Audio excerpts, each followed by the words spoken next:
Coisas que Deus não pediu, mas aceitou. Parte 1. Acompanhe comigo. Juízes, capítulo 11, versículo 30 e o versículo 34. Jefté fez um voto ao Senhor. Se entregares o povo de Amon em minhas mãos, então aquele que sair da porta da minha casa para encontrar-se comigo, quando eu retornar em paz do povo de Amon, pertencerá ao Senhor, e eu o sacrificarei como oferta queimada. Como Jefté estivesse retornando à sua casa em Mispa, sua filha saiu dançando ao seu encontro com tamborins. Ela era sua única filha e ele não tinha nenhum outro filho ou filha.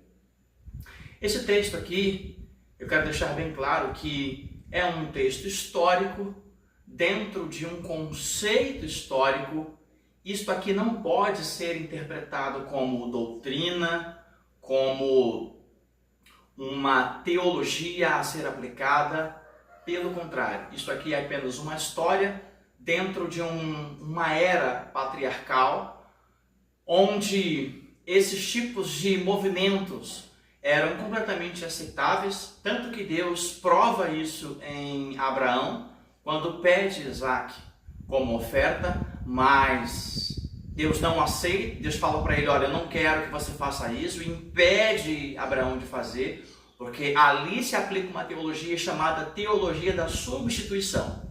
Então, aqui é apenas uma história. Aconteceu, Deus aceitou, tanto que Jefté, ele aparece na galeria dos heróis da fé. Ele é citado como um exemplo de fé. Ele foi capaz de oferecer a sua mais alta oferta a Deus e Deus o aceitou. Mas muito bem, no entanto, Deus não pediu isso.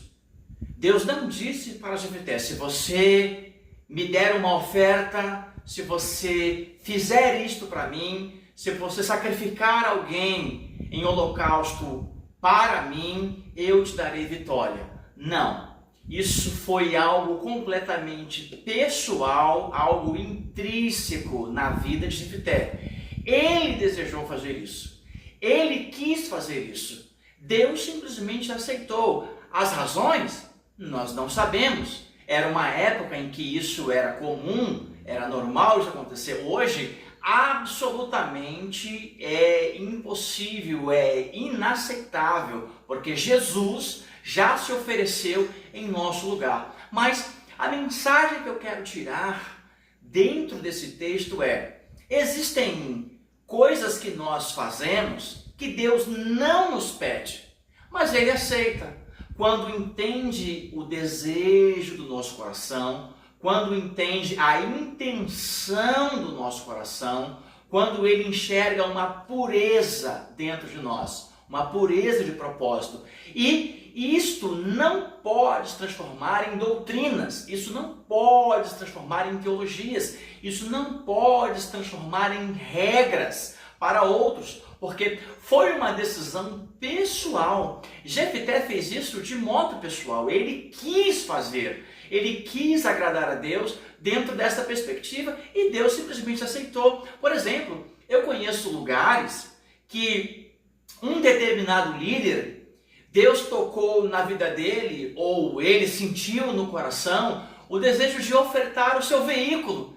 E ele ofertou o seu veículo para a construção do templo, ele ofertou a sua casa para a construção do templo, para ajudar na obra, na construção daquele edifício. E aquilo foi algo muito bonito. Só que, é claro, alguns meses ou anos depois, ele teve aquilo de volta. E nesse ambiente que eu conheço, nesse ambiente eclesiástico, isso virou uma doutrina. Isso virou uma teologia aplicada. Que todas as pessoas que eu conheço, que fazem parte deste meio, deste núcleo de comunidade de fé, tem isso como uma esperança, uma experiência a ser vivida. Não, eu também quero entregar o meu carro, eu quero entregar a minha casa, eu quero dar de oferta, porque olha, fulano fez isso e foi uma bênção, eu também quero fazer. Ou seja, transformou o seu ato pessoal em doutrina, em regra, em prática. E isto a Bíblia diz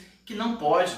Isso, a única coisa que pode ser como regra, como doutrina, é o que está nas Escrituras Sagradas, como andar em santidade, viver em verdade, andar em amor,